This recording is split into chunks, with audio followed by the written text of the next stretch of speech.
وَلَقَدْ يَسَّرْنَا الْقُرْآنَ لِلذِّكْرِ فَهَلْ مِن مُّدَّكِرٍ اعوذ باللہ من الشیطان الرجیم بسم اللہ الرحمن الرحیم الحمد للہ رب العالمین والصلاة والسلام علی اشرف الانبیاء والمرسلین اما بعد فاعوذ باللہ من الشیطان الرجیم من ہمزہ ونفخہ ونفثہ بسم اللہ الرحمن الرحیم رب اشرح لی صدری ویسر لی امری واحلل عقدۃ من لسانی یفقهوا قولی اللهم انفعنا بما علمتنا وعلمنا ما ينفعنا وزدنا علما فبشر عبادي الذين يستمعون القول فيتبعون احسنه اولئك الذين هداهم الله واولئك هم اولو الالباب. اعوذ باللہ من الشیطان الرجیم بسم اللہ الرحمن الرحیم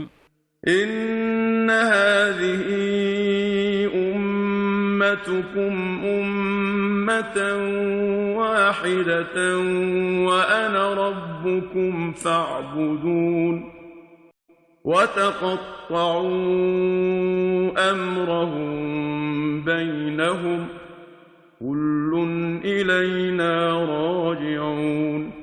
اعوذ باللہ من الشیطان الرجیم بسم اللہ الرحمن الرحیم ان هذه امتکم امتا واحدتا وانا ربکم فاعبدون، بے شک یہ امتکم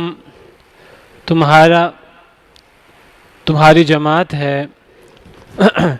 امتا واحدہ ایک ہی جماعت، یہ تمہاری جماعت ہے ایک ہی جماعت. کون سی جماعت؟ پیچھے انبیاء کرام علیہم السلام کا ذکر ہوا ہے.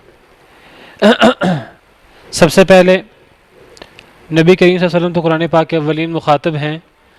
قرآن پاک میں پورا قرآن پاک ہی انہی کو مخاطب کر کے انہی سے خطاب کیا گیا ہے، وہ تو مخاطب ہیں ہی. ان کے بعد سب سے پہلے سیدنا موسیٰ علیہ السلام کا تذکرہ ہوا، سیدنا ہارون علیہ السلام کا تذکرہ ہوا. اس کے بعد کن کا تذکرہ ہوا؟ حضرت موسیٰ، حضرت ہارون کے بعد حضرت ابراہیم علیہ السلام کا. ترتیب سے لمبا قصہ ہم نے پڑھا، بتوں کو توڑنے والا. اس کے بعد کس کا تذکرہ ہوا؟ حضرت لوط علیہ السلام کا. حضرت ابراہیم کے ساتھ حضرت لوط علیہ السلام، حضرت اسحاق اور حضرت یعقوب علیہ السلام کا تذکرہ ہوا. ہم نے ان کو امام بنایا تھا، جو لوگوں کو نیکی کا حکم دیتے تھے، وہ پورا ہم پڑھ چکے ہیں. ان کے بعد پھر کس کا تذکرہ ہوا؟ حضرت نوح علیہ السلام کا. ان کے بعد پھر کس کا تذکرہ ہوا؟ حضرت داؤد، حضرت سلیمان علیہ السلام کا. ان پر اللہ کی جو نعمتیں تھیں. ان کے بعد کس کا تذکرہ ہوا؟ حضرت ایوب علیہ السلام کا. ان کے بعد کس کا تذکرہ ہوا؟ حضرت اسماعیل، ادریس اور ذوالکفل علیہ السلام کا. 3 انبیاء کا اکٹھا مختصر. ان کے بعد کس کا تذکرہ ہوا؟ حضرت یونس علیہ السلام کا. ان کے بعد تذکرہ ہوا حضرت زکریا علیہ السلام کا. ان کے بعد تذکرہ ہوا حضرت زکریا، حضرت یحییٰ کا اکٹھا ہوا. ان کے بعد حضرت مریم اور حضرت عیسیٰ علیہم السلام اجمعین، ان سب کا تذکرہ ہوا. اور ان سب کی طرف اشارہ کر کے اللہ فرما رہے ہیں کہ یہ بے شک یہ تمہاری جماعت ہے، امت واحدہ، ایک ہی جماعت. یہ سب تمہاری جماعت ہے مسلمانوں، یہ سب تمہاری جماعت کے افراد ہیں، تمہاری جماعت کے ارکان ہیں، تمہاری جماعت کے پیش رو ہیں، تمہاری جماعت کے ہیرو ہیں. جو ان کا دین ہے وہی تمہارا دین ہے. ان کا دین کو تمہارے دین سے فرق نہیں تھا. ان کو جو اللہ رب العالمین نے احکامات دیے، جو اللہ رب العالمین نے ان پر وحی کی، وہ تمہارے دین سے کوئی فرق وہی نہیں ہے. یہ جماعت تمہاری جماعت ہے، تم ان کی جماعت میں شامل ہو، یہ تمہاری جماعت میں شامل ہے. پوری دنیا میں ایک ہی جماعت ہے، ایک سے زیادہ جماعتیں ہیں ہی نہیں. صرف یہ نہیں کہ ایک نبی کی امت میں ایک جماعت ہوتی ہے، حضرت آدم سے لے کر نبی کریم صلی اللہ علیہ وسلم تک تمام نبیوں کی ایک ہی جماعت ہے، اور تمام نبیوں کی امت بھی ایک ہی جماعت ہے، اور قیامت تک یہ ایک ہی جماعت ہے. اور اس پوری ایک جماعت کا دین بھی ایک ہی ہے، اور وہ کیا ہے؟ دین اسلام. اور اس جماعت کا رب جس کی عبادت کرتی ہے یہ جماعت اللہ رب العالمین ہے. وَأَنَا رَبُّكُمْ فَاعْبُدُونَ، میں تم سب کا رب ہوں، اور نبی ہوں یا امتی ہوں. یہ ایک ہی جماعت ہے، کوئی جماعتیں مختلف نہیں ہیں، کوئی ان میں گروہ بندی نہیں ہے، کوئی ان کا آپس میں اختلاف نہیں ہے، سب ایک ہی جماعت ہیں اور میں تم سب کا رب ہوں. اس ایک جماعت کا دین کیا ہے؟ اس کا دین بھی ایک ہی ہے. وہ دین کیا ہے؟ اس دین کا نام دین اسلام ہے. ان الدین عند اللہ الاسلام. یہی دین پہلے کئی دفعہ بیان کر چکا ہوں، ہر نبی کا تھا. حضرت آدم علیہ السلام سے لے کر حضرت محمد صلی اللہ علیہ وسلم تک تمام انبیاء کرام علیہم السلام اور ان کی امتوں کا دین اللہ نے ایک ہی مقرر کیا، اس کا نام دین اسلام ہے. اور یہ واحد دین ہے جو اللہ قبول کرتے ہیں. اس دین کے علاوہ کوئی بندہ جو مرضی دین لے آئے، اس کا جتنا مرضی کوئی نیک اچھا نام رکھ دے، اس کا نام مکہ رکھ دے، اس کا نام مدینہ رکھ دے، اس کا نام کسی اور پاکیزہ شہر کی طرف نسبت کر دے، اس کا نام کوئی بغداد کی طرف نسبت کر کے رکھ دے، کسی شخصیت کی طرف نسبت کر کے رکھ دے، کوئی حنفی کے کوئی اپنے دین کا نام رکھ دے، کوئی مذہب کا نام کوئی مالکی رکھ دے، کوئی شافعی رکھ دے، کوئی حنبلی رکھ دے، کوئی چشتی، قادری، سہروردی، جو مرضی کوئی نام رکھ دے، اللہ کو کوئی دین قبول نہیں ہے. اگر اللہ کو دین قبول ہے وہ ہم کسی شخصیت کی طرف منسوب کریں، ہم وہ کسی شہر کی طرف منسوب کریں، ہم وہ کسی مدرسے کی طرف منسوب کریں، ہم جس کی طرف مرضی منسوب کریں، اللہ کو کوئی دین قبول نہیں ہے. اللہ کو اگر کوئی دین قبول ہے تو اس دین کا نام دین اسلام ہے. اور اس دین اسلام کے علاوہ اللہ کو کوئی دین پسند نہیں ہے. اللہ فرماتے ہیں وَمَن يَبْتَغِ غَيْرَ الْإِسْلَامِ دِينًا فَلَن يُقْبَلَ مِنْهُ، جو اسلام کے علاوہ کوئی دین تلاش کرے گا اس دین کو قبول ہی نہیں کیا جائے گا. ہم کہ عیسائیت حضرت عیسیٰ کی طرف نسبت ہے. ایک دین عیسائی کہتے ہیں، ہمارا دین ہے عیسائیت، نصرانیت، ہم نصارہ ہیں، ہم عیسائی ہیں. اللہ کو اس عیسائیت بھی قبول نہیں ہے، چاہے اس کی نسبت حضرت عیسیٰ کی طرف کیوں نہ ہو. کوئی دین کسی کی طرف اس کی نسبت ہو. ہاں حضرت عیسیٰ کا جو مذہب تھا، جو حضرت عیسیٰ پر اترنے والی وحی تھی، کوئی بندہ اس کو مانے، وہ وہی وحی تھی جو نبی پاک صلی اللہ علیہ وسلم پر اتری ہے. اس کا نام اسلام تھا، اس کا نام عیسائیت نہیں تھا. یہودی کہیں کہ جی یہودیت کوئی دین نہیں ہے، یہ یہودیوں کا اپنا بنایا ہوا دین ہے. اگر یہودی کسی دین کی بات کریں ان کا دین اسلام ہے. حضرت موسیٰ علیہ السلام نے اسلام کی طرف لوگوں کو دعوت دی ہے. حضرت موسیٰ علیہ السلام کے بارے میں قرآن پاک میں ہے وَقَالَ مُوسَىٰ يَا قَوْمِ إِن كُنتُمْ آمَنْتُمْ بِاللَّهِ فَعَلَيْهِ تَوَكَّلُوا إِن كُنتُمْ مُسْلِمِينَ.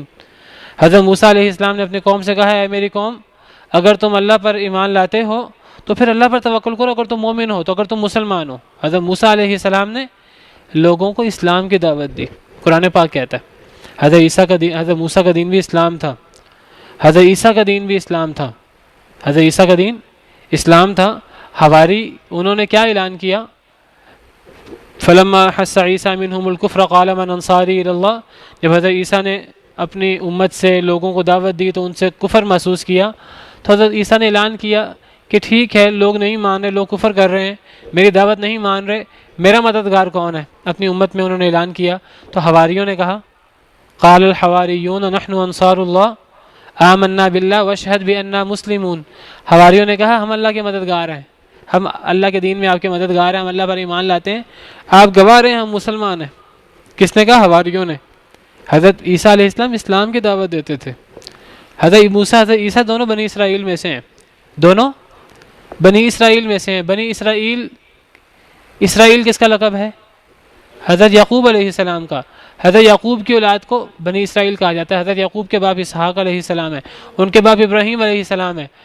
حضرت ابراہیم کی اولاد ہو، حضرت اسماعیل کی اولاد ہو، یہ ساری کی ساری ان کا اصل دین اسلام ہے. کیونکہ حضرت ابراہیم اور حضرت اسماعیل ان دونوں نے خانہ کعبہ کی تعمیر کرتے ہوئے اللہ سے دعا کی تھی. کیا دعا کی تھی آپ کو پتہ ہے؟ کیا دعا کی تھی؟ حضرت ابراہیم حضرت اسماعیل نے خانہ کعبہ کی تعمیر کرتے وقت دعا کی تھی اللہ تعالیٰ سے وَإِذْ يَرْفَعُ إِبْرَاهِيمُ الْقَوَاعِدَ مِنَ الْبَيْتِ وَإِسْمَاعِيلُ رَبَّنَا تَقَبَّلْ مِنَّا إِنَّكَ أَنْتَ السَّمِيعُ الْعَلِيمُ. آگے رَبَّنَا وَاجْعَلْنَا مُسْلِمَيْنِ لَكَ، اے اللہ ہمیں مسلمان، ہم دونوں کو مسلمان بنا دے. وَمِن ذُرِّيَّتِنَا أُمَّةً مُسْلِمَةً لَكَ، اے اللہ ہماری اولاد میں بھی مسلمان امت بنا. تو حضرت ابراہیم اور حضرت اسماعیل علیہ السلام کی اولاد، حضرت ابراہیم کی اولاد میں حضرت اسماعیل کی اولاد بھی آ جاتی ہے، حضرت اسحاق علیہ السلام کی اولاد بنی اسرائیل بھی آ جاتے ہیں۔ حضرت ابراہیم کی تمام اولاد جو حضرت ابراہیم کے مشن پر تھی اور وہ صحیح دین پر تھی، وہ سب کے سب مسلمان تھے۔ حضرت موسیٰ حضرت ابراہیم علیہ السلام کی اولاد میں سے ہیں اور صحیح دین پر ہیں، تو یہ بھی مسلمان ہیں۔ حضرت عیسیٰ بھی مسلمان ہیں، نبی پاک صلی اللہ علیہ وسلم بھی مسلمان ہیں۔ دین اصل میں سارا کا سارا اسلام ہے۔ اور اسلام کس چیز کا نام ہے؟ اسلام نام ہے اللہ کی طرف سے اترنے والی وحی کا۔ اللہ کی طرف سے اترنے والی وحی، اس کے سامنے سر جھکانے کا نام اسلام ہے۔ یا ایھا الذین آمنوا ادخلوا فی السلم کافہ، اے ایمان والو سلامتی میں پورے کے پورے داخل ہو جاؤ۔ اللہ کا حکم ہے وہ سارے کا سارا مان لو، اس میں سے کوئی ایک حکم بھی نہ چھوڑو، یہ ہے دین اسلام۔ اللہ کی ہر بات مانو۔ اللہ کی بات کا پتہ کہاں سے لگے گا؟ جو آسمان سے اترنے والی وحی ہے وہ اللہ کی بات ہے۔ آسمان سے اترنے والی وحی قرآن ہے یا قرآن کی تشریح حدیث مبارکہ ہے، یہ دونوں وحی ہیں، یہ دونوں جو ہیں وہ دین اسلام ہے۔ ترکت فیکم امرین لن تضلوا ما ان تمسکتم بہما کتاب اللہ و سنتی، میں تم میں دو چیزیں چھوڑ کر جا رہا ہوں، اگر ان کو مضبوطی سے پکڑ لو گے کبھی گمراہ نہیں ہوگے، ایک اللہ کی کتاب اور ایک میری سنت۔ یہ ہے دین اسلام، اس کے علاوہ اور کوئی دین اسلام نہیں ہے۔ اسی دین اسلام کے پابند حضرت آدم، ان کی سب اولاد، اللہ نے اس کا پابند بنایا تھا۔ جس نے مان لیا مان لیا، جس نے نہیں مانا نہ مانا، جس نے مان لیا اس نے اطاعت کر لی، جس نے نہیں مانا اس نے نہیں مانا۔ حضرت ادریس، حضرت نوح علیہ السلام، تمام انبیاء کرام علیہ السلام کا دین یہی تھا، دین اسلام۔ اور ان کی امت کے لیے بھی یہی تقاضا تھا، ان کی امت اس دین کو مانے، اللہ کی طرف سے اترنے والی وحی کو مانے۔ ہمارے لیے اللہ کی طرف سے اترنے والی وحی قرآن اور سنت ہے، قرآن اور نبی صلی اللہ علیہ وسلم کی حدیث مبارکہ، تو دین اسلام قرآن اور حدیث کا نام ہے۔ تو یہ اس پوری جماعت کا دین ہے، جن تمام انبیاء کا ہم نے قصہ پڑھا۔ ہاں اللہ رب العالمین نے نماز ان پر تھوڑی سی مختلف اگر فرض کی ہو، ان سے کچھ کم نمازیں مانگی ہوں، کوئی تھوڑی سی صورت بدل دی ہو، کوئی روزے کی کیفیت بدل دی ہو، جو اللہ نے ان سے تقاضا کیا انہوں نے اس کو پورا کرنا ہے۔ اور اللہ کا جو تقاضا ہے وہ جو اللہ کی طرف سے وحی ہوتی ہے، اس وحی کا نام اسلام ہوتا ہے۔ وہ وحی جلی ہو کتاب کی صورت میں ہو یا وہ وحی خفی ہو۔ انبیاء کرام علیہ السلام پر کتاب کی صورت میں بھی وحی اترتی تھی اور کتاب کے علاوہ بھی اترتی تھی۔ ہر نبی پر جو کتاب کی صورت میں وحی اتری وحی جلی، اور جو کتاب کے علاوہ وحی اتری، ہر نبی اور اس کی امت اس وحی کے پابند تھے اور ان کے لیے وہی دین اسلام تھا۔ اور ہر نبی کے دین اسلام میں اور ہمارے دین اسلام میں اگر فرق ہے تو اصولوں میں فرق نہیں ہے، اگر فرق ہے تو بعض ذیلی باتوں میں فرق ہے۔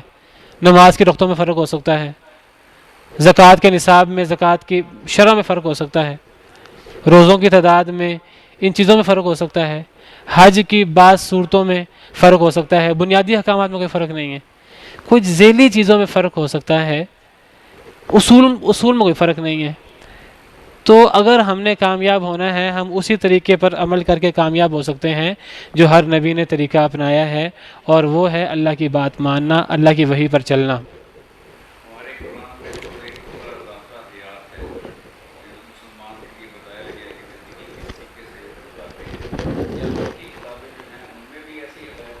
بالکل، جو بات قرآن کے بارے میں ہے وہی بات تورات کے بارے میں۔ آپ شاید آئے نہیں تھے کوئی 6-7 دن پہلے، تورات میں نے قرآن پاک اور تورات کا وہ ایک آیت میں ذکر آیا تھا، آپ میں سے بعض لوگوں کو یاد ہوگا، تو میں نے تقابل کیا تھا اس موقع پر کہ قرآن پاک میں قرآن کا اور تورات کا کئی جگہ اکٹھا ذکر آیا، اور جو الفاظ اور جو صفات قرآن کی آئی ہیں وہی الفاظ اور وہی صفات تورات کی بھی آئی ہیں۔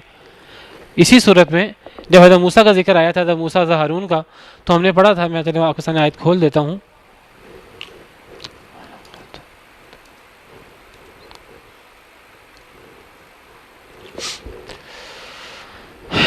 سورہ انبیاء آیت نمبر 48 میں ہم نے پڑھا تھا، وَلَقَدْ آتَيْنَا مُوسَىٰ وَهَارُونَ الْفُرْقَانَ وَضِيَاءً وَذِكْرًا لِلْمُتَّقِينَ، البتہ تحقیق ہم نے دیا موسیٰ اور ہارون کو فرقان، قرآن کا لقب بھی فرقان ہے۔ اور یہاں فرقان قرآن کو نہیں کہا جا رہا، یہاں کس کو کہا جا رہا ہے؟ تورات کو۔ ہم نے موسیٰ اور ہارون کو فرقان دیا تھا، قرآن بھی فرقان ہے۔ تبارک الذی نزل الفرقان علی عبدہ لیکون للعالمین نذیرا، بابرکت ہے وہ ذات جس نے اپنے بندے یعنی نبی پاک صلی اللہ علیہ وسلم پر فرقان اتارا۔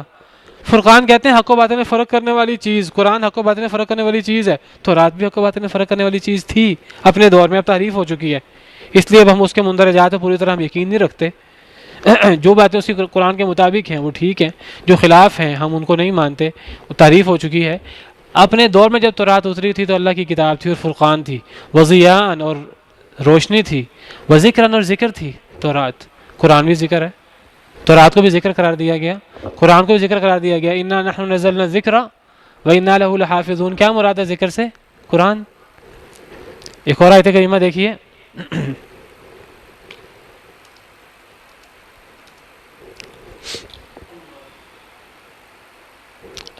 ثم آتینا موسیٰ الکتاب تماما علی الذی احسن وتفصیلا لکل شیء وہدی ورحمۃ لعلہم بلقاء ربہم یؤمنون.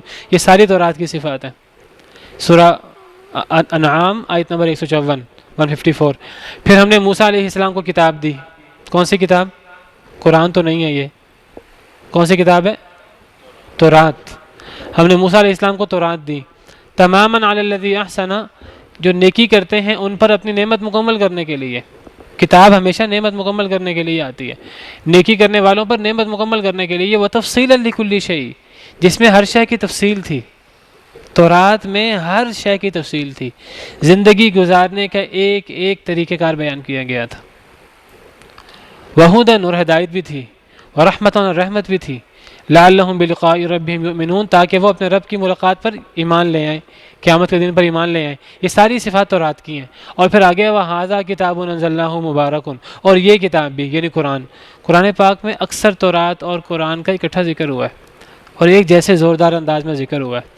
صرف تورات نہیں، تمام انبیاء کی کتابیں اپنے اپنے دور کے مطابق کامل تھیں اور اس میں ایک ایک حکم موجود تھا، اور وہ سارے کے سارا دین اسلام تھا، اور وہ احکامات ہمارے دین سے کوئی فرق احکامات نہیں تھے. آپ تمام انبیاء کا قصہ پڑھ رہے ہیں، مجھے بتائیے تمام انبیاء کے قصے میں کون سی ایسی چیز ہے جو ہمارے دین سے فرق ہے؟ کوئی فرق چیزیں نہیں ہیں. جس طرح ہمارے لیے عبادت کا حکم ہے اسی طرح ان انبیاء کے لیے بھی عبادت کا حکم ہے.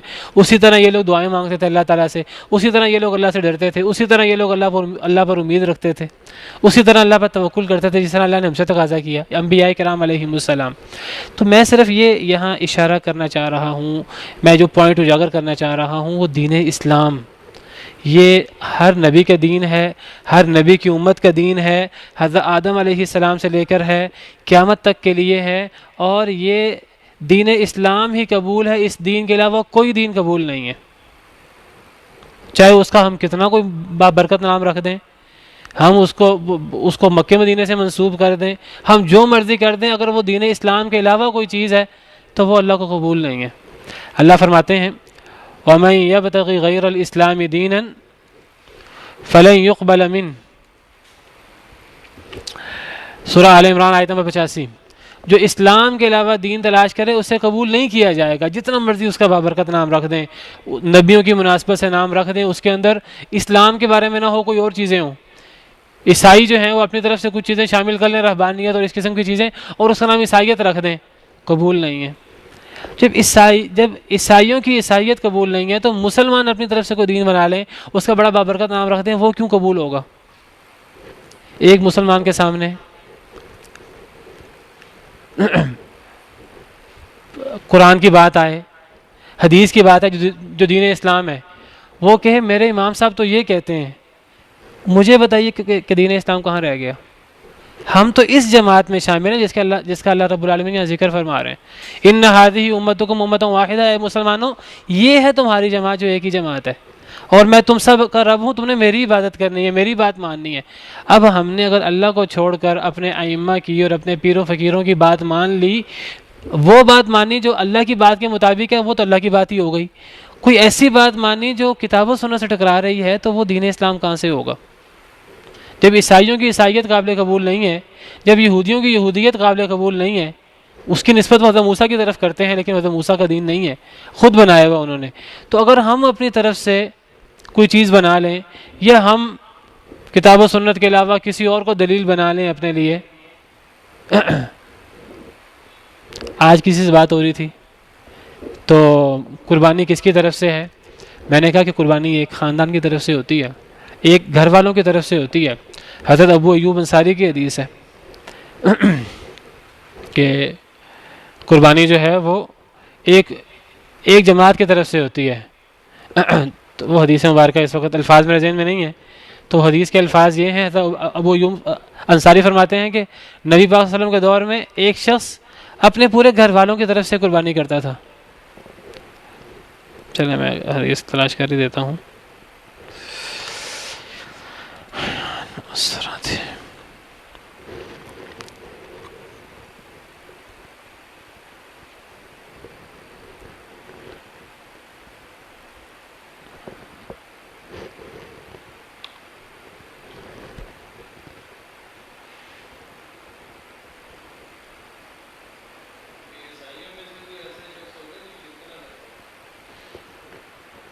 ممکن ایسے لوگ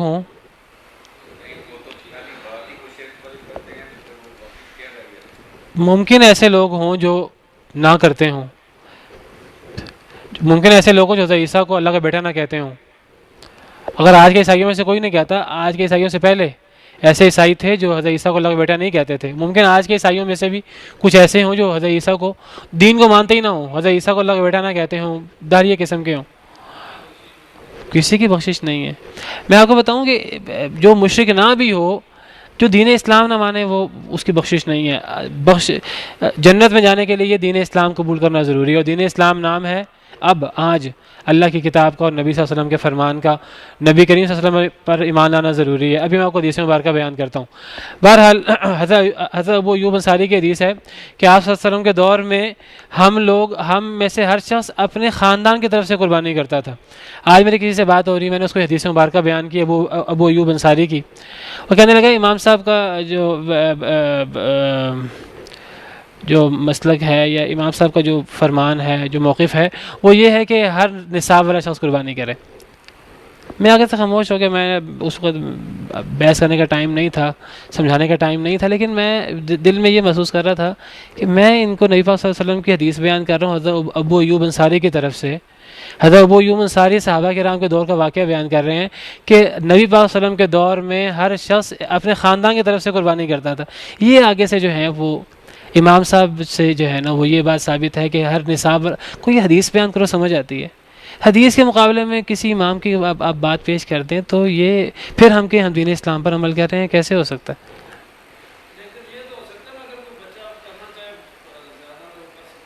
کر سکتا ہے، لیکن یہ ہے کہ کیا مجھے کہے کہ میاں بیوی دونوں کماتے ہوں، دونوں صاحب نصاب ہوں، تو دونوں پر قربانی ہے. امام صاحب کا فتویٰ ہے. میں نے کہا کہ حدیث میں تو یہ بات نہیں ہے، حدیث میں یہ نہیں ہے.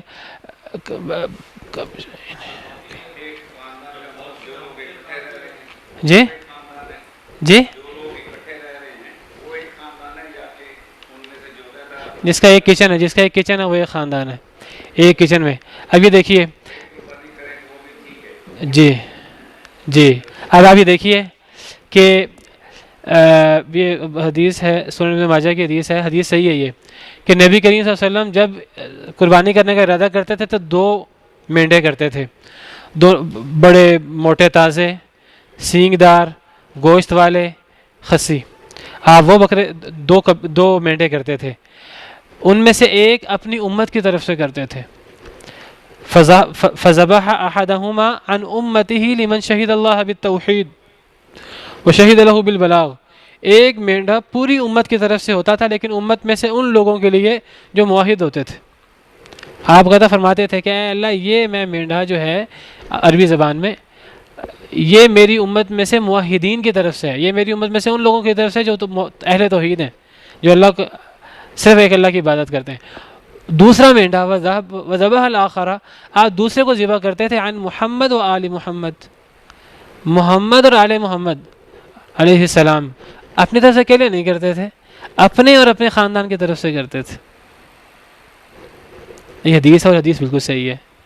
اور حضرت ابو ایوب انصاری بیان کرتے ہیں، وہ کہتے ہیں کہ تابعین کے دور پر تنقید کرتے ہیں، کہتے ہیں کہ تم میں سے ہر بندہ جو ہے نا وہ کوشش کرتا ہے میں اپنی قربانی کروں، یہ ریاکاری ہے. حضرت ابو ایوب انصاری نے اپنے دور میں کچھ لوگوں کو دیکھا ہوگا تابعین کے دور میں. ابو ایوب انصاری صحابی ہیں جن کے گھر میں نبی پاک صلی اللہ علیہ وسلم نے قیام فرمایا تھا مدینہ منورہ میں.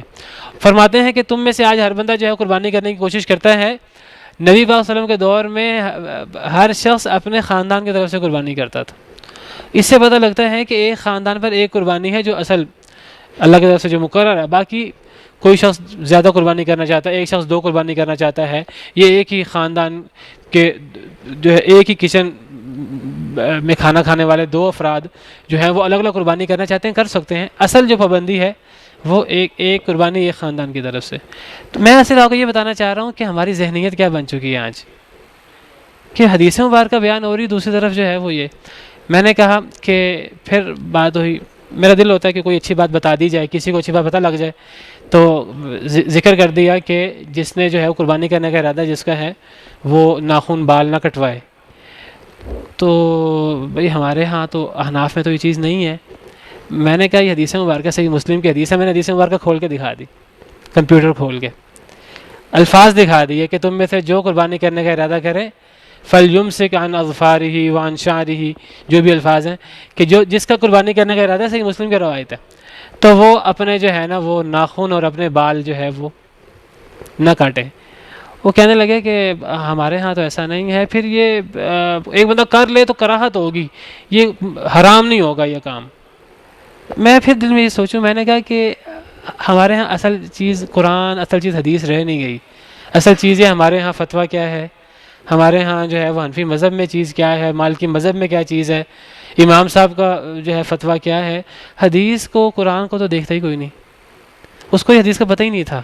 میں نے حدیث مبارکہ بیان کی، حدیث مبارکہ دیکھنے کے بعد بھی وہ پھر کہے کہ ٹھیک ہے یہ پھر معاملہ پھر مکروہ ہوگا، بچنا بہتر ہے، لیکن کوئی کر لے تو کوئی گناہ نہیں ہے۔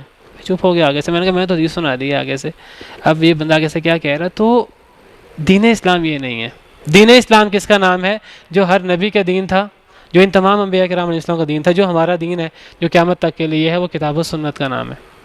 اس کے علاوہ کوئی چیز دین نہیں ہو سکتی۔ اللہ فرماتے ہیں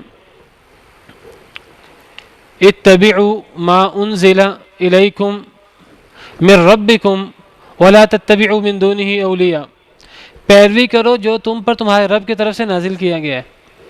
ولا تتبعوا من دونه اولیاء، اور اس کے علاوہ اولیاء کی پیروی نہ کرو۔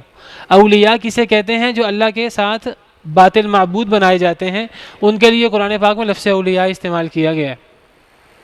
والذین اتخذوا من دونه اولیاء ما نعبدهم الا لیقربونا، قرآن پاک میں لفظ اولیاء غیر اللہ معبودوں کے لیے استعمال ہوتا ہے، جن کو اللہ کے علاوہ معبود بنایا جاتا ہے۔ اللہ فرماتے ہیں کہ جو اللہ کی طرف سے وحی ہوئی ہے اس کی پیروی کرو، اور اس وحی کے علاوہ اولیاء کی پیروی نہ کرو۔ کیا مطلب اس آیت کریمہ کا؟ اس آیت کریمہ کا مطلب یہ ہے کہ اگر کوئی شخص کتاب و سنت کے علاوہ کسی کتاب و سنت کے موقف کے خلاف کسی اور شخص کی بات کو مانے، گویا کہ اس نے اسے اللہ کے بالمقابل معبود بنا دیے۔ یہ مطلب ہے اس آیت کریمہ کا۔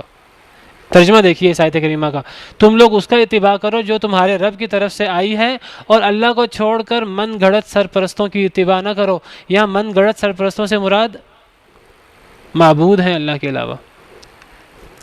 کیا مطلب؟ اگر کسی شخص نے اللہ کی بات کے علاوہ کسی اور کی بات کی پابندی کی، کسی اور کی بات کو دین سمجھا اللہ کی بات کے علاوہ، تو گویا کہ اس نے اس کو اللہ کا شریک بنا دیا ہے۔ اور یہی بات اللہ رب العالمین نے فرمائی سورہ توبہ میں یہود و نصارہ کے بارے میں۔ اللہ فرماتے ہیں اتخذوا احبارهم ورهبانهم اربابا من دون اللہ، سورہ توبہ آیت نمبر 31، کہ ان یہود و نصارہ نے اپنے علماء، اپنے رہبان کو اللہ کے علاوہ رب بنا دیا تھا، رب بنا دیا اللہ کے علاوہ۔ حضرت تمیم داری رضی اللہ، حضرت تمیم داری نہیں، حضرت حاتم طائی کے بیٹے، ان کا نام تھا عدی بن حاتم۔ حضرت عدی بن حاتم جو ہیں عیسائی تھے، مسلمان ہو گئے، سردار تھے اپنے، مسلمان ہو گئے، تو پہلے عیسائی تھے۔ تو جب انہوں نے یہ آیت کریمہ پڑھی یہود و نصارہ کے بارے میں، تو عرض کرنے لگے نبی کریم صلی اللہ علیہ وسلم سے کہ اے نبی صلی اللہ علیہ وسلم، ہم جب عیسائی تھے، اللہ فرما رہے ہیں کہ عیسائیوں نے، یہودیوں نے اپنے علماء کو رب بنا لیا، ہم نے تو رب نہیں بنایا ہوا تھا، ہم اپنے علماء کی عبادت نہیں کرتے تھے، ہم ان کو سجدے نہیں کرتے تھے۔ آپ نے فرمایا کہ تمہارے علماء تمہیں جو بات کہتے تم آنکھیں بند کر کے مانتے تھے کہ نہیں مانتے تھے؟ وہ تمہیں کہتے فلاں چیز حلال ہے، تم مانتے تھے کہ نہیں مانتے تھے؟ تورات کو پڑھے بغیر، انجیل کو پڑھے بغیر مانتے تھے کہ نہیں مانتے تھے؟ جی یہ تو ہم کرتے تھے۔ جس کو حرام کہتے تم حرام مانتے تھے کہ نہیں مانتے تھے؟ جی مانتے تھے۔ فرمایا یہی ان کو رب بنانا ہے، اور رب بنانا کسے کہتے ہیں؟ رب بنانے کا مطلب یہ نہیں کہ لازماً اس کے سامنے رکوع کیا جائے، سجدہ کیا جائے، اس کے لیے ذبح کیا جائے. رب بنانا یہ بھی ہے کہ کتاب و سنت کو چھوڑ کر انسان کسی اور کو اپنا مقتدا، اپنا پیشوا بنا لے. ہاں اگر کسی کی بات اس لیے مانتا ہے کہ وہ قرآن کی بات کر رہا ہے، کسی کی بات اس لیے مانتا ہے کہ وہ حدیث کی بات کر رہا ہے، یہ ان کو رب بنانا نہیں، یہ قرآن و حدیث کی بات ماننا ہے. قرآن و حدیث اس سے ٹکرا رہے ہوں پھر بھی وہ اس کے پیچھے چلے تو یہ ان کو رب بنانا ہے. جی اولیاء، اولیاء کا عام مطلب یہی ہے، لیکن اولیاء سے مراد قرآن پاک میں غیر اللہ معبود بھی ہیں. اولیاء قرآن پاک میں غیر اللہ معبودوں کے لیے بھی استعمال ہوا ہے. مثال کے طور پر میں دکھاتا ہوں آپ کو قرآن پاک میں. جی یہ دیکھیے، یہ سورہ زمر آیت نمبر 3. تو اللہ فرماتے ہیں الا للہ دین الخالص، اللہ کے لیے یہ خالص عبادت ہے. والذین اتخذوا من دونہ اولیاء، جنہوں نے اللہ کے علاوہ اولیاء بنا رکھے ہیں. یہاں اولیاء سے کیا مراد ہے؟ معبود مراد ہے. نیچے ترجمہ دیکھیے، جن لوگوں نے اللہ کے علاوہ اولیاء بنا رکھے ہیں، مراد معبود ہیں. جنہوں نے اللہ کے علاوہ معبود بنا رکھے ہیں، ان سے پوچھیں کہ کیوں تم ان کی عبادت کرتے ہو؟ وہ کہتے ہیں ما نعبدہم، ہم ان کی عبادت نہیں کرتے مگر صرف اس لیے تاکہ ہمیں اللہ کے قریب کر دیں. یعنی گویا کہ وہ ان کی عبادت کرتے تھے. انہوں نے اللہ کے علاوہ اولیاء بنا رکھے تھے جن کی عبادت کرتے تھے. ایک تو اولیاء سے ہوتا ہے اولیاء اللہ، اللہ کے دوست. ایک تو یہ ہے، یہ تو علماء اولیاء ہوتے ہیں اور یہ کتاب و سنت کی بات کرتے ہیں، اور ان کی بات ہم اسی وقت مانیں گے جب ان کی بات کتاب و سنت کے مطابق ہوگی. اگر ان کی بات کتاب و سنت سے ٹکرا رہی ہو، اولیاء بھی معصوم نہیں ہوتے. نبی معصوم ہوتے ہیں دین کے معاملے میں، اولیاء معصوم نہیں ہوتے. جب صحابی معصوم نہیں ہوتے تو اولیاء کیسے معصوم ہو سکتے ہیں؟ صحابہ معصوم نہیں ہے نا، صحابہ سے غلطی ہو سکتی ہے، اولیاء سے بھی غلطی ہو سکتی ہے. اگر اولیاء کوئی بات کریں اور دین اسلام کے مطابق بات کریں، کتاب و سنت کے مطابق بات کریں، وہ بات ماننی ضروری ہے. وہ کتاب و سنت کی بات کر رہے ہیں، اگر ان کی بات کتاب و سنت سے ٹکرا رہی ہے بالفرض تو ان کی بات ماننا ضروری نہیں ہے. ایک تو ہے اولیاء اللہ، ایک ہے اللہ کے علاوہ معبود بنا لینا، اس کو بھی اولیاء کہہ دیا جاتا ہے. تو میں آپ سے ذکر کر رہا تھا کہ اللہ فرماتے ہیں کہ ما انزل اللہ کی پیروی کرو، جو آسمان سے نازل ہوا اس کی پیروی کرو، اور اولیاء کی پیروی نہ کرو. کیا مطلب؟ یعنی اگر ہم کتاب و سنت سے ٹکراؤ رکھنے والی کسی بھی شخصیت کی بات کو مانیں گے، گویا کہ ہم نے ان کو اللہ کے علاوہ ولی بنا لیا، معبود بنا لیا اللہ کے علاوہ. جی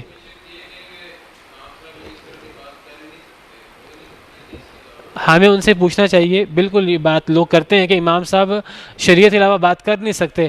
ہمیں ان سے سادہ سی بات پوچھنی چاہیے کہ امام صاحب معصوم ہے کہ غیر معصوم ہے.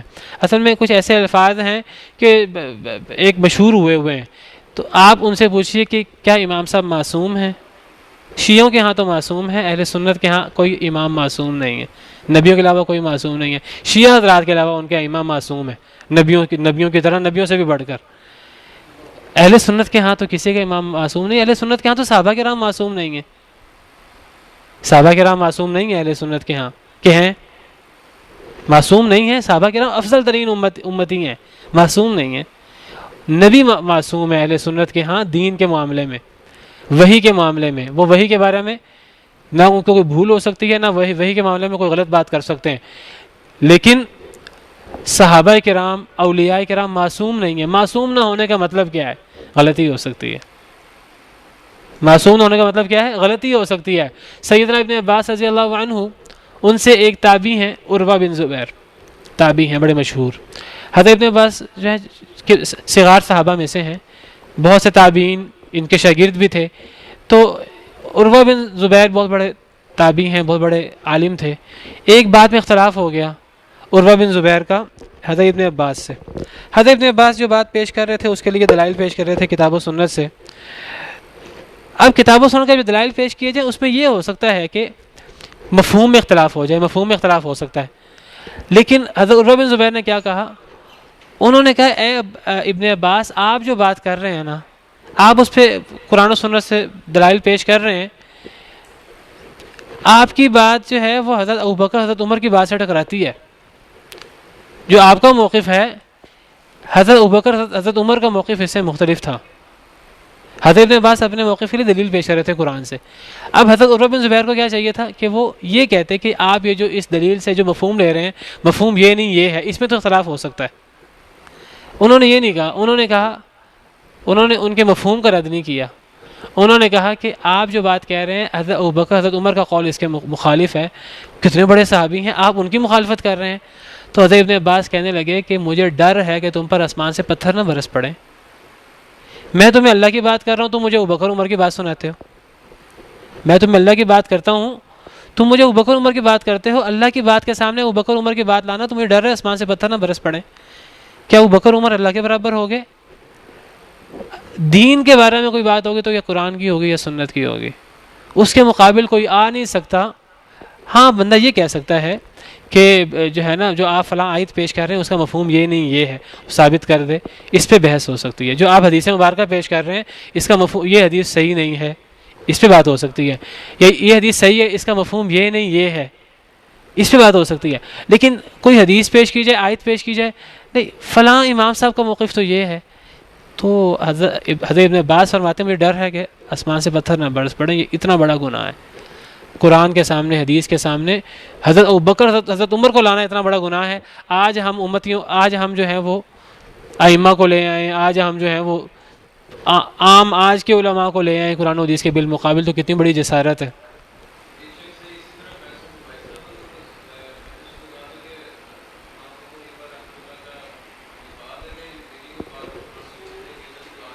مارو, بالکل صحیح ہے. کوئی ایک بات دیتے جو مخالف ہو تو ان سے کہ بہت سی باتیں ہیں. ان سے کہیں کہ امام ابو حنیفہ رحمہ اللہ جو ہے شوال کے روزوں کو بدعت کہتے ہیں. حدیث مبارکہ یہ شوال کے روزے رکھنے چاہیے 6. ابھی ہمارا حسن ظن ہے امام صاحب کو حدیث نہیں پہنچی ہوگی. اب ان کو نہیں پہنچی, اگر آپ کو پہنچ گئی ہے تو ہمارا کام یہ ہے کہ ہم نبی پاک صلی اللہ علیہ وسلم کی بات کو مانیں کہ امام صاحب کی بات کو مانیں. اگر ہم نبی پاک صلی اللہ علیہ وسلم کی بات کو مانیں گے تو وہ کہتے ہیں کہ اگر تم نے امام صاحب کی مخالفت کی تو تم نے گستاخی کی امام صاحب کی. ہم کہتے ہیں کہ اگر تم نے امام صاحب کی بات مانی تو کیا نبی پاک صلی اللہ علیہ وسلم کی گستاخی نہیں ہوئی؟ اگر نبی پاک صلی اللہ علیہ وسلم کی بات مان لو, نہ نبی پاک صلی اللہ علیہ وسلم کی گستاخی ہوگی نہ امام صاحب کی گستاخی ہوگی, دونوں کی باتیں پوری ہو جائیں گی.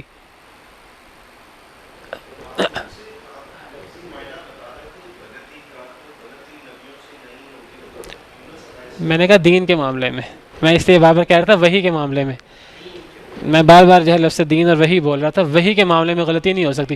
وہ ایک چیز دین کے نام پہ پیش کریں نبی کہ یہ دین کا حکم یہ ہے یہ مانو, اس پہ نبی غلطی کر نہیں سکتا. ایک صحابی کے دین کا حکم ہے یہ مانو, صحابی سے کہا جائے گا دلیل پیش کرو, ممکن ہے تم سمجھے نہ ہو. ایک امام پیش کرے کہ دین کا یہ حکم ہے مانو, امام دین کا حکم پیش کرتے ہوئے غلطی کر سکتا ہے. صحابی دین کا حکم پیش کرتے ہوئے غلطی کر سکتا ہے, معصوم نہیں ہے. نبی معصوم ہے دین کے معاملے میں. میں نے اس لیے لفظ دین بولا تھا اور میں نے اسی وجہ سے بولا تھا. میں نے پچھلے دنوں یہ آپ کے سامنے بات کی تھی کہ انبیاء کرام علیہ السلام بھی بشریت کی حد تک معصوم نہیں ہے. بشری تقاضے کے تحت غلطی ہو سکتی ہے, بھول سکتے ہیں. دین پر عمل کرتے ہوئے کسی معاملے میں ان سے بھول چوک ہو سکتی ہے. دین کے معاملے میں ان سے غلطی نہیں ہو سکتی. اگر ہم کہیں نبی سے دین کے معاملے میں غلطی ہو سکتی ہے, ہمارا دین کی کوئی بنیاد ہی نہیں رہتی. ہم کہیں کہ جی نبی پاک صلی اللہ علیہ وسلم ہم تک دین پہنچاتے کچھ حدیثیں بھول کے بیان کرنا, دین تو ناقص رہ گیا. وہ ایک بات جو اللہ نے تو اس طرح فرمائی تھی آپ کو, آپ نے بھول کر وہ لفظ یہ بدل دیا, وہ پھر دین بازیچہ اطفال بن جاتا ہے. قرآن و حدیث پھر وہ کھیل تماشا بن جاتے ہیں, پھر کوئی اہمیت نہیں رہ جاتی.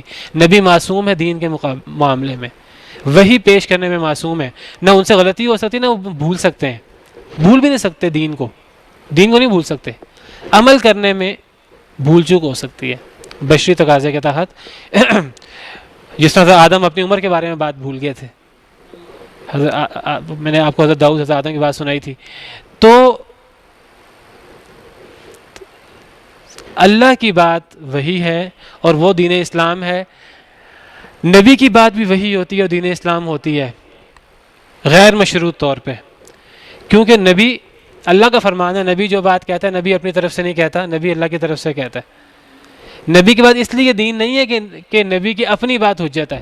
نبی کی بات اس لیے دین ہے کہ نبی اللہ کی بات کرتا ہے. نبی سے یہ ممکن نہیں ہے کہ نبی کوئی بات کرے دین کے نام پر اور وہ اللہ کی بات نہ ہو. اللہ نے قسم کھا کر فرمایا وَالنَّجْمِ إِذَا هَوَى مَا ضَلَّ صَاحِبُكُمْ وَمَا غَوَى وَمَا يَنطِقُ عَنِ الْهَوَى إِنْ هُوَ إِلَّا وَحْيٌ يُوحَى. ستارے کی قسم جب وہ گرے تمہارا ساتھی نہ بہکا ہے نہ وہ گمراہ ہوا ہے. وَمَا يَنطِقُ عَنِ الْهَوَى, وہ جب تمہیں دین کی بات کرتا ہے کبھی خواہش سے نہیں کرتا, اپنی مرضی سے کبھی نہیں کرتا. إِنْ هُوَ إِلَّا وَحْيٌ يُوحَى, ہمیشہ تمہیں وحی سناتا ہے. نبی جب بھی کوئی بات کریں دین کے نام پر ہمیشہ وحی کی بات کرتے ہیں، وحی کے علاوہ وہ بات نہیں ہوتی. تو نبی کی بات غیر مشروط حجت ہوتی ہے، غیر مشروط. اور اس لیے حجت نہیں ہوتی کہ وہ نبی کی ذاتی بات ہوتی ہے، اس لیے حجت ہوتی ہے کہ وہ در حقیقت اللہ کی بات ہوتی ہے. کہ اس لیے اللہ فرماتے ہیں میں یطیع الرسول فقد اطاع اللہ، جو رسول کی اطاعت کرے اس نے در حقیقت اللہ کی اطاعت کی، کیونکہ نبی اللہ کی بات کر رہے ہوتے ہیں. تو امت میں سے، لوگوں میں سے، انسانوں میں سے صرف رسول و واحد انسان ہیں کہ جن کی بات غیر مشروط ہمیں ماننی ہے. ان کی بات بھی وہی ہوتی ہے، ان کی بات ہی وہی ہے. ان کے علاوہ، بلکہ ان کے علاوہ میں نہیں کہتا، میں کہتا ہوں نبیوں کی بات بھی جو انہوں نے وحی کے علاوہ کی ہو. بعض باتیں نبی ایسی کر دیتے ہیں جو وحی کے علاوہ ہوتی ہیں اور صراحت کر دیتے ہیں یہ بات میں وحی سے نہیں کر رہا، یہ وحی کے علاوہ ہے. ایسی بات ہمارے لیے حجت نہیں ہوتی. وہ بات جو نبی اپنی طرف سے کر دیں اور وہ صراحت ہو کہ وہ اللہ کی طرف سے نہیں ہے، ہمارے لیے نبی کی بات حجت نہیں ہوتی. تو ایک امتی کی بات کیسے حجت ہو سکتی ہے؟ یہ بہت بڑا سوال ہے. ایک امتی کی بات کیسے حجت ہو سکتی ہے جب نبی کی ذاتی بات حجت نہیں ہے؟ نبی کریم صلی اللہ علیہ وسلم نے حضرت بریرہ رضی اللہ عنہ کو مشورہ دیا کہ اے بریرہ، اپنے شوہر مغیث جو تھے، حضرت بریرہ آزاد ہو گئی تھیں، ان کے شوہر غلام تھے، اور دین کا اصول یہ ہے، دین اسلام میں یہ ہے کہ اگر میاں بیوی دونوں غلام لونڈی ہوں، اگر بیوی جو ہے وہ آزاد ہو جائے اس کو نکاح فسخ کرنے کا اختیار ہوتا ہے. حضرت بریرہ کو آزاد کر دیا حضرت عائشہ نے خرید کر. اب حضرت بریرہ جو ہیں ان کو اختیار تھا کہ وہ مغیث جو ہیں وہ سیاہ رنگ کے غلام تھے، حضرت بریرہ جو ہیں وہ خوبصورت خاتون تھیں، سفید گورا رنگ تھا ان کا دل تھا کہ میں آزاد ہوں، اب میں کسی اپنے جیسے کسی سے شادی کروں. تو وہ اب حضرت مغیث سے آزاد ہونا چاہتی تھی. حضرت مغیث ان سے محبت کرتے تھے، تو آپ صلی اللہ علیہ وسلم نے حضرت بریرہ کو سفارش کی، حضرت مغیث کی، اے بریرہ مغیث تم سے محبت کرتے ہیں تو تم مغیث سے کیوں تم نکاح فسخ کرتی ہو، نہ فسخ کرو. حضرت بریرہ کہنے لگیں کہ اے اللہ کے نبی صلی اللہ علیہ وسلم، کیا یہ آپ کی رائے ہے، ذاتی رائے ہے، کہ یہ اللہ کا حکم ہے جو آپ بیان کر رہے ہیں؟ یہ جو آپ بات کر رہے ہیں اللہ کی طرف سے وہی آپ کو ہے کہ ماننا ضروری ہے، یہ آپ کی ذاتی رائے ہے؟ آپ فرمانے لگے میری ذاتی رائے ہے، اللہ کا حکم نہیں ہے. حضرت بریرہ کہنے لگیں کہ پھر میں اس کی پابند نہیں ہوں. نبی پاک صلی اللہ علیہ وسلم خاموش ہو گئے. اگر حضرت بریرہ نے غلط کہا تھا میں اس کی پابند نہیں ہوں تو آپ کو تصحیح کرنی چاہیے حضرت بریرہ کی کہ اے بریرہ تمہیں میرا مشورہ بھی ماننا ضروری ہے. آپ نے فرمایا نہیں. آپ خاموش ہو گئے کہ اے بریرہ تم ٹھیک کہہ رہی ہو، تمہیں اختیار ہے، میرا مشورہ تم مانو یا نہ مانو تمہیں اختیار ہے دینی اعتبار سے، کیونکہ میری ذاتی بات ہے. نبی کی ذاتی بات اگر جو ہے وہ دین نہیں ہے، وہ حجت نہیں ہے، تو ایک امتی کی ذاتی بات جو کتاب و سنت کے علاوہ وہ کیسے حجت ہو سکتی ہے؟ بہت بڑا سوال ہے، کویسچن مارک ہے بہت بڑا. کوئی بندہ کہ جی جو علماء ہیں وہ تو دین کی بات کرتے ہیں. بھئی دین کی بات کریں تو سر آنکھوں پر سب سے پہلے اس کو لیجئے. قرآن کہتا ہے فَاسْأَلُوا أَهْلَ الذِّكْرِ إِن كُنتُمْ لَا تَعْلَمُونَ. اگر تمہیں پتہ نہیں تو اہل علم سے سوال کرو، اہل علم سے پوچھنا چاہیے. کوئی کتاب و سنت کی بات کریں، کتاب و سنت سے بتائیں تو فوراً اس کو لیجئے. پھر چونکہ اب یہ موضوع چھڑ گیا ہے، میں اس میں بعض لوگ اعتراض کرتے ہیں، بعض لوگ کہتے ہیں کہ جی جو لوگ جو ہیں وہ کسی امام کی تقلید نہیں کرتے وہ گستاخ ہیں، گستاخی کرتے ہیں اس امام صاحب کی. کوئی گستاخی نہیں کرتا. جو گستاخی کرتے ہیں وہ غلط کرتے ہیں. امام صاحب کی جو تقلید کرنے والے ہیں اگر غور کیا جائے تو در حقیقت ان سے گستاخی سرزد ہو رہی ہے. وہ امام صاحب کی صرف بات مانتے ہیں، امام صاحب کے علاوہ اور کسی کی بات نہیں مانتے. امام مالک، امام شافعی، امام احمد بن حنبل کی بات نہیں مانتے. اور اس لیے نہیں مانتے کہ ان کی بات کتاب و سنت کے خلاف ہے، اس لیے نہیں مانتے کہ ان کی بات ان کے امام کے خلاف ہے. وہ اصل میں تین ائمہ کرام اور دیگر بہت سارے ائمہ کرام کی گستاخی کرتے ہیں، ان کی بات نہیں مانتے. اور جو کسی امام کی تقلید نہیں کرتے، جو کتاب و سنت کی بات مانتے ہیں اور جس امام کی بات کتاب و سنت کے مطابق ہو اس کی بات مانتے ہیں، وہ کسی امام کی گستاخی نہیں کرتے. وہ ہر امام کی بات مانتے ہیں، کسی امام کی گستاخی نہیں کر رہے. اگر کتاب و سنت کے مطابق امام ابو حنیفہ رحمہ اللہ کی بات ہے اس کو مان لیتے ہیں، امام مالک کی بات ہے اس کو مان لیتے ہیں، امام شافعی کی بات ہے اس کو مان لیتے ہیں، امام احمد بن حنبل کی بات کتاب و سنت کے مطابق ہے اس کو مان لیتے ہیں. اور اگر ان میں سے کسی ایک کی بات کتاب و سنت کے مطابق نہیں ہے، کسی اور کی بات کتاب و سنت کے مطابق ہے، وہ ان سب کو چھوڑ کر کسی اور کی بات مان لیتے ہیں اور ان سب کا احترام اپنی جگہ کرتے رہتے ہیں. کبھی مان لینا کبھی نہ ماننا یہ گستاخی نہیں ہے, یہ تو احترام ہے کہ جب کتاب و سنت کے مطابق بات ہو مان لیں گے, اور جب نہیں ہوگی تو نہیں مانیں گے, کیونکہ ان ائمہ کرام نے یہی فرمایا. گستاخی تو یہ ہے کہ کبھی ان کی نہ ماننا. مقلد حضرات ہیں جو ہمیشہ اپنے امام کی مانتے ہیں اور کبھی دوسرے کی نہیں مانتے. دوسرے کی بات امام کے مطابق ہو تو مان لیتے ہیں, امام کے علاوہ ہو تو نہیں مانتے. گستاخ کون ہوا خود فیصلہ کر لیجئے. بڑا مغالطہ ہے کہ یہ گستاخی کرتے ہیں, یہ کہتے ہیں دین کو اپنی تحقیق سے سمجھو, دین کو ویسے سمجھو. یہ ائمہ کرام سے دین کو سمجھنے کے قائل نہیں, بالکل غلط. ائمہ کرام سے دین کو سمجھیے. ائمہ کرام نے جو دین کی تشریح کی ہے, جو کتاب و سنت کی تشریح کی ہے, اس کو ائمہ کرام سے لیجئے. جس امام کی بات کتاب و سنت کے مطابق ہے اس کو لیجئے, لیکن جس کی بات کتاب و سنت سے ٹکرا رہی ہے اس کی بات کو چھوڑ دیجئے عزت و احترام کے ساتھ. ان پہ تبرہ کرنے کی, ان کو برا بلا کہنے کی ضرورت نہیں ہے. ایک اور مغالطہ ہے, وہ یہ کہتے ہیں کہ جی یہ آج کے چھوکرے آئے ہیں اور یہ ائمہ کرام کی مخالفت کرنے لگے ہیں, ان کو آج کوئی نیا سمجھ آ گیا ہے. امام صاحب نے تو پہلی صدی ہجری میں یہ بات فرما دی تھی, دوسری صدی ہجری میں بات فرما دی تھی, آج 15ویں صدی میں ان کو نیا دین سمجھ میں آیا ہے. بہت بڑا مغالطہ ہے. آج ہمیں کوئی دین سمجھ میں نہیں آیا. امام صاحب کے دور میں اور امام صاحب کے بعد والے امام صاحب کے پہلے ان لوگوں کا آپس میں اختلاف ہے. میں مثال پیش کرتا ہوں فاتحہ کے بارے میں, رفع الیدین کے بارے میں, جو ہمارے مشہور معرکۃ الارا مسائل ہیں. شوال کو روزہ رکھنا چاہیے کہ نہیں رکھنا چاہیے, اور جو سارے مختلف فی مسائل ہیں, یہ مسائل آج شروع نہیں ہوئے. یہ نہیں ہے کہ ان بارے میں صرف پہلی صدی ہجری میں امام صاحب نے فرما دیا تھا رفع الیدین نہ کرو, باقی سب خاموش بیٹھے تھے, کسی نے کچھ نہیں کہا. آج کوئی نیا فرقہ اٹھا ہے آج 15ویں صدی میں, اور وہ کہتا ہے رفع الیدین کرنا چاہیے, یہ حدیث ہے, یہ حدیث ہے. یہ اس انداز سے بات کو پیش کی جاتا ہے, ایسی بات نہیں ہے. امام صاحب نے کہا رفع الیدین نہیں کرنا چاہیے, باقی ائمہ کرام امام صاحب کے دور کے وہ کہتے ہیں رفع الیدین کرنا چاہیے. امام صاحب اپنے دلائل پیش کرتے ہیں, وہ اپنے دلائل پیش کرتے ہیں. امام صاحب کے دور سے ہی یہ اختلاف چلا آ رہا ہے. امام صاحب کے دور کو چھوڑی, امام صاحب کے دور سے پہلے دور سے یہ اختلاف چلا آ رہا ہے. تو اگر آج کوئی بندہ یہ کہے کہ جی کوئی ایسی بات کہے جو کسی امام کی بات سے ٹکراتی ہو, وہ ذاتی طور پہ امام صاحب سے اختلاف نہیں کر رہا. آج کے دور کی کسی بندے کی کیا حیثیت ہے کہ وہ اس دور کے ائمہ کرام سے اختلاف کرے؟ وہ اصل میں کسی امام سے ذاتی اختلاف نہیں کر رہا. اسی دور میں جو دوسرے بڑے امام تھے وہ اس امام کی بات کی تائید کر رہے. نماز میں سورہ فاتحہ پڑھنی چاہیے کہ نہیں پڑھنی چاہیے, اگر آج ایک بندہ کہتا ہے پڑھنی چاہیے, ضروری ہے, وہ آج کوئی نیا مسلک نہیں ہے اس کا. یہ اسی دور کے مختلف ائمہ کرام کا موقف ہے, جن کے دلائل ہیں, یہ ان ائمہ کرام کے موقف کی دلائل کے ساتھ تائید کر رہا ہے, اور کسی امام کی بات کو چھوڑ رہا ہے اس لیے کہ اس امام کی بات جو ہے وہ دیگر ائمہ کی بات کے مقابلے میں دلائل کے مطابق نہیں ہے, اور دیگر ائمہ کرام کی بات دلائل کے مطابق ہے. تو یہ بات آپ یاد رکھیے کہ اہل حدیث حضرات یا جن کو غیر مقلد کہا جاتا ہے, یہ کوئی ایسا ان کا موقف نہیں ہے جو پورے زمانے سے نرالا موقف ہو, آج کوئی انہوں نے نیا موقف نکالا ہو. سارے موقف وہ ہیں جو صحابہ کرام کے دور سے, تابعین کے دور سے اختلاف چلا آ رہا ہے, اور ان میں مختلف گروہوں کے پاس اپنے اپنے دلائل ہیں. جس کے دلائل قوی ہیں تو یہ ان کی تائید صرف کر دیتے ہیں. یہ آج کوئی نئے سرے سے کسی امام پر کوئی فتویٰ نہیں لگاتے, کسی امام کی کوئی تنقید نہیں کرتے.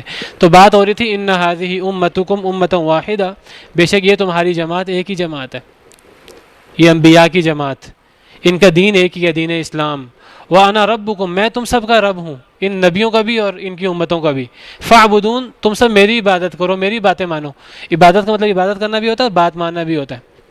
اللہ نے قرآن میں کہا ہے کہ الم اعہد الیکم یا بنی آدم اللہ تعبدوا الشیطان, اے بنی آدم کیا میں نے تم سے عہد نہیں لیا تھا کہ تم نے شیطان کی عبادت نہیں کرنی. شیطان کی عبادت سے کیا مراد ہے؟ شیطان کی عبادت سے مراد شیطان کی اطاعت کرنا ہے. کسی کی بات ماننا بھی کسی کی عبادت ہوتی ہے. تو میں تمہارا رب ہوں, میری بات مانو, میری عبادت کرو.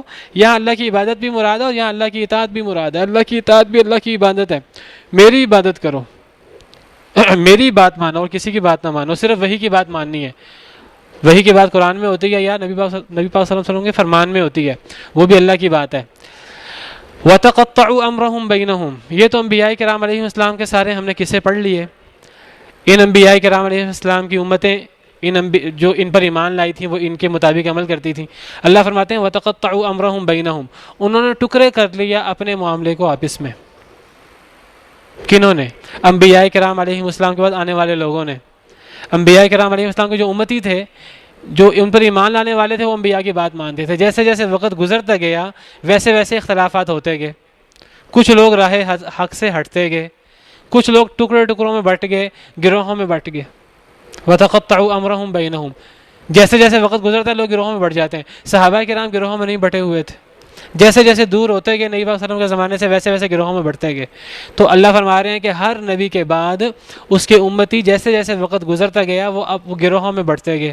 دین ایک ہی ہے سارے کا سارا, وہ گروہوں میں بڑھتے گئے. کل الینا راجعون, سب نے ہمارے پاس پیش ہونا ہے. تو سب کو اسی دین پر عمل کرنا ہے جو دین ان انبیاء کرام علیہ السلام کا تھا, دین اسلام. اور وہ دین اسلام نام ہے کتاب و سنت کا. ایک حدیث مبارکہ آپ کو پیش کر دوں جو آپ نے سوال کیا تھا کہ اگر ایک بندہ جو ہے یہود و نصارہ میں سے کافروں میں سے مشرک نہ ہو تو کیا اس کی بخشش ہو جائے گی؟ میں نے آپ سے کہا کہ جو بھی دین اسلام کو نہ مانے, اللہ کو مانتا ہے, نبی کریم صلی اللہ علیہ وسلم کو نہ مانے, وہ جنت میں نہیں جا سکتا. حدیث مبارکہ ہے, چاہے مشرک نہ ہو, حدیث مبارکہ ہے اس کے بارے میں. نبی کریم صلی اللہ علیہ وسلم کا ارشاد ہے, بچنا چاہیے آج کے دور میں جو ہے, کوشش کرنی چاہیے مطلب کہ مسلمان کہلائیں. باقی کہیں کسی جگہ ضرورت پڑے, واضح نہ ہو رہا ہو ایک بندے کے عقائد کیا ہیں, عقائد واضح کرنے کے لیے ایک بندہ کہے کہ جی میرے عقائد وہ ہیں جو اہل الحدیث کے عقائد ہیں, تو ایک بندہ کہلوا سکتا ہے. ویسے جس طرح آج فتنے کا دور ہے تو بچنا چاہیے. مسلمان کہنا چاہیے اپنے آپ کو. حدیث مبارکہ کے الفاظ یہ ہیں, اور بھی الفاظ کھل نہیں رہے, کہ جو بندہ بھی میرے بارے میں سن لے نبی کریم صلی اللہ علیہ وسلم کے بارے میں اور پھر آپ پر ایمان نہ لائے تو آپ نے فرمایا کہ وہ آگ میں داخل ہوگا. اگر ایک شخص نے نبی کریم صلی اللہ علیہ وسلم کے آنے کے بعد یہود و نصارہ میں سے کسی شخص نے نبی کریم صلی اللہ علیہ وسلم کے بارے میں سن لیا, اس کو پتہ لگ گیا کہ یہ حدیث مبارکہ آ گئی ہے, صحیح حدیث مبارکہ ہے. آپ نے فرمایا من سمع بی من امتی, جس شخص نے میری امت میں سے میرے بارے میں سن لیا. میری امت میں سے مراد ہے کہ آپ صلی اللہ علیہ وسلم کی امت میں سارے لوگ شامل ہیں, جو مسلمان بھی ہیں وہ بھی, یہودی بھی, عیسائی بھی, سب آپ کی امت میں. فرمایا کہ میری امت میں سے جس بندے نے میرے بارے میں سن لیا, او یہودیون او نصرانیون, کسی یہودی نے سن لیا, کسی نصرانی نے سن لیا, فلم یؤمن بی, پھر وہ مجھ پہ ایمان نہیں لایا, لم يدخل الجنہ, وہ جنت میں نہیں جا سکتا. تو جنت میں جانے کے لیے اللہ پر ایمان لانے کے ساتھ ساتھ نبی کریم صلی اللہ علیہ وسلم پر ایمان لانا ضروری ہے, دین اسلام کو ماننا ضروری ہے. آج کا دین اسلام یہ ہے کہ اللہ کے ساتھ ساتھ نبی کریم صلی اللہ علیہ وسلم کو مانا جائے. حضرت عیسیٰ کے دور کا دین اسلام یہ تھا کہ اللہ کے ساتھ ساتھ حضرت عیسیٰ علیہ السلام کو اللہ کا رسول مانا جائے. حضرت موسیٰ کے دور میں دین اسلام یہ تھا کہ اللہ کے ساتھ ساتھ حضرت موسیٰ علیہ السلام کو اللہ کو رب ماننے کے ساتھ ساتھ حضرت موسیٰ علیہ السلام کو اللہ کا رسول مانا جائے. تو ہم سب جو ہیں وہ دین اسلام کے حامل ہیں, ہم سب مسلمان ہیں, اور مسلمان ہونے کا مطلب کتاب و سنت کی ماننا اور اللہ کے ہر حکم کو ماننا. اور یہ نہیں ہے کہ 50% حکم مان لیے, 60% حکم مان لیے, 70% حکم مان لیے, 80% حکم مان لیے, 90% حکم مان لیے, 10% حکم سے انکار کر دیا. ایک بندہ کہ میں 90% حکم مانتا ہوں, 10% نہیں مانتا, تو آپ کو بتاؤں اس کے 90% اعمال بھی قبول نہیں ہوں گے. جو 10% حکم ماننے سے انکار کر دیتا ہے, جو 99 حکم مان لے, ایک حکم ماننے سے انکار کر دے, اللہ کو یہ بھی قبول نہیں ہے. ایک بندہ 99 حکم مان لے, اللہ کے 100 میں سے ایک حکم کا انکار کر دے, تو اللہ کو یہ بھی منظور نہیں ہے. اللہ فرماتے ہیں پورے کے پورے اسلام میں داخل ہو, 100% اسلام میں داخل ہو. یا ایھا الذین آمنوا ادخلوا فی السلم کافہ, اے ایمان والو سلامتی میں پورے کے پورے داخل ہو جاؤ, 100% سلامتی میں داخل ہو جاؤ. یہ نہیں ہے کہ بعض کتاب پر ایمان لانا, بعض کتاب پر ایمان نہ لانا. افتؤمنون ببعض الکتاب وتکفرون ببعض, یہ مسلمان کا کام نہیں ہے. بعض کتاب کو مان لینا, بعض کتاب کا انکار کر دینا. تو ہمیں اگر دین پر عمل کرنا ہے تو ہمیں پوری کتاب پر عمل کرنا ہے اور اللہ کے ایک ایک حکم پر عمل کرنا ہے, اور یہی دین اسلام ہے. وقت ختم ہو گیا ہے. سبحانک اللہم ربنا وبحمدک, اشہد ان لا الہ الا انت, استغفرک واتوب الیک.